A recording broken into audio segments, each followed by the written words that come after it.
The Ouija board. A simple game to some, a portal to the other side to others. One thing is certain. It is a tool not to be trifled with. A doorway that can be opened but never truly closed. Many are drawn to its allure, seeking answers from the beyond. They are the brave, the foolish. They seek contact with what lies beyond our realm. What they often find is pure terror. These are their stories. Tales of ordinary people who dared to reach into the darkness. These are the true stories of those who summoned something they could not control. Stories of the Ouija board. It was 3 a.m., the witching hour. 3 friends huddled around a Ouija board. They were filled with nervous excitement. They asked for a sign, any sign. The planchette began to move, slowly at first, then with increasing speed. It darted back and forth, spelling out chilling messages. Fear turned to panic. They tried to stop, but the planchette wouldn't cease its frantic dance. The temperature plummeted, objects flew across the room. An unseen force was toying with them. Terrified, they fled the house. They left the board behind, too afraid to touch it. They never returned to the house. The experience left them shaken, forever changed by their encounter with the unknown. Sarah was skeptical. She had always been a rational person, dismissing tales of the supernatural as mere figments of overactive imaginations. She didn't believe the stories. Ghosts, spirits and entities were just myths to her, stories told to scare children. Not until she was home alone one night. The house was eerily quiet, the kind of silence that makes you hyper-aware of every creak and rustle. Curiosity got the better of her. She had found an old Ouija board in the attic, dusty and forgotten. She placed her fingers on the planchette, feeling a strange mix of excitement and trepidation. "Is anyone there?" she whispered into the darkness. The planchette moved, seemingly of its own accord. It spelled out a name she had never heard before, but it felt oddly familiar. A name she didn't recognize. The air grew heavy, as if the room itself was holding its breath. A cold presence filled the room. Then the whispers started, faint at first, like a distant echo. Softly at first, then growing louder. They seemed to come from the very walls surrounding her.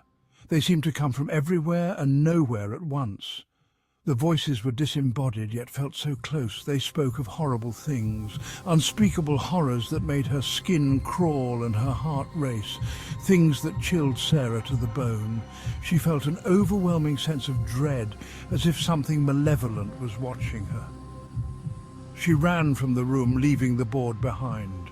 The whispers followed her, echoing in her mind. They haunted her dreams, turning them into nightmares. She never touched a Ouija board again. The experience left her scarred. She could never shake the feeling of being watched, even in the safety of daylight. A constant reminder of the night she came face to face with something sinister, a night that changed her forever. David was a typical teenager. He loved playing video games, hanging out with friends and exploring the old attic in his house. That is, until he found the Ouija board in the attic. It was hidden under a pile of old books and dusty boxes, almost as if it was waiting for him. Intrigued by its mysterious aura, he started using it alone in his room. At first, it seemed harmless, just a game. He would ask it silly questions, laughing at the answers it spelled out. But soon, the game took a darker turn. Then things began to change. David became withdrawn and irritable. He stopped hanging out with his friends and spent more time alone in his room. His once bright and cheerful demeanor faded, replaced by a constant look of unease. He suffered from nightmares. His parents were worried. They could hear him tossing and turning in his sleep, mumbling incoherently. The cheerful boy they once knew was slipping away. He started talking in his sleep. His voice was different, deeper, more menacing. It was as if someone else was speaking through him, someone with a dark and sinister presence. One night, his parents heard him chanting. The words were foreign and chilling. They rushed to his room, their hearts pounding with fear. David was sitting on the floor. His eyes were blank, devoid of any emotion. It was as if he was in a trance, completely unaware of his surroundings. The Ouija board lay in front of him, surrounded by candles. "He's mine now," David's voice rasped, but it wasn't David speaking.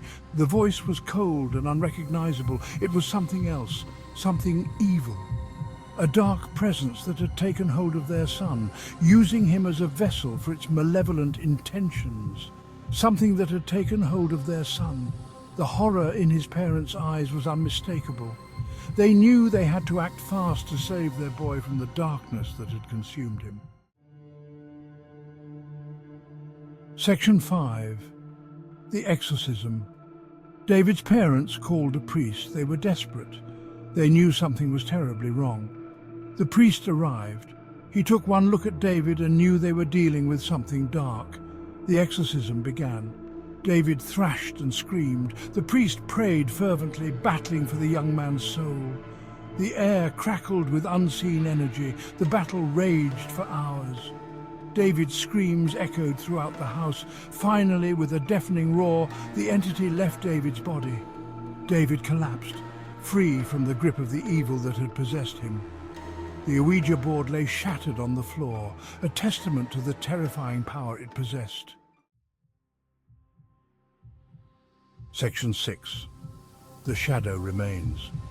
The exorcism was a success. David was free, but the experience left its mark.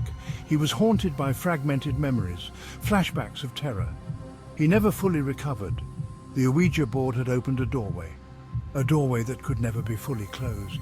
The experience changed David's family forever. They lived with the constant fear, the fear that whatever possessed David might return. They got rid of the Ouija board, but the feeling lingered. The sense of dread, the feeling of being watched.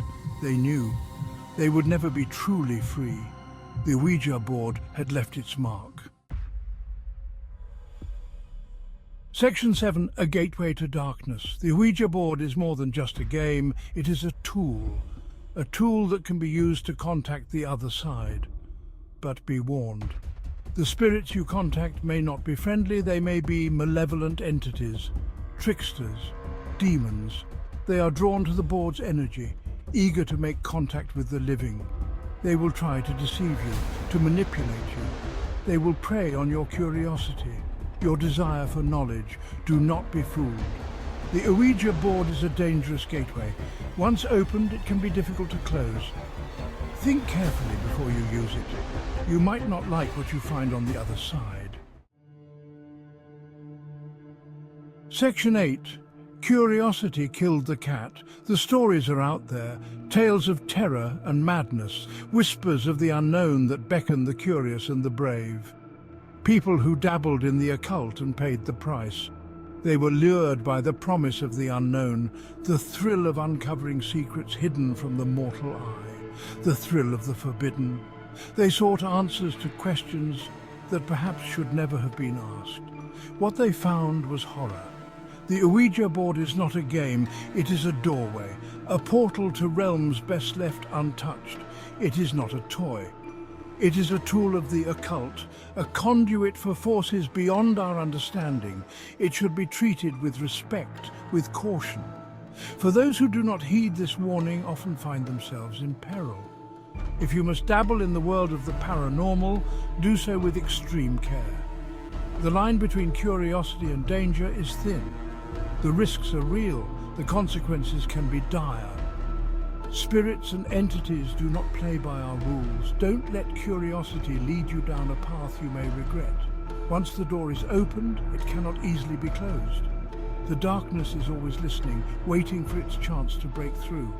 Be wary, for curiosity can indeed kill the cat. Section 9. Respect the veil. There is a veil between our world and the next. A thin veil that separates the living from the dead. The Ouija board is one way to pierce that veil, but once it is pierced, it can be difficult to repair. The spirits you contact may not be who they claim to be. They may have their own agenda, their own desires that may not align with your own. Respect the veil, respect the dead, and for your own safety, think twice before using a Ouija board. What you find on the other side may haunt you forever. Section 10. A haunting reminder. Remember these stories. Remember the terror. Remember the consequences of opening a door that cannot be closed. The next time you see a Ouija board, don't think of it as a game. Think of it as a warning. A haunting reminder of the dangers that lurk just beyond our perception. The darkness is real, and it is always hungry. Are you willing to take the risk? Are you willing to face the consequences? The choice is yours. Choose wisely.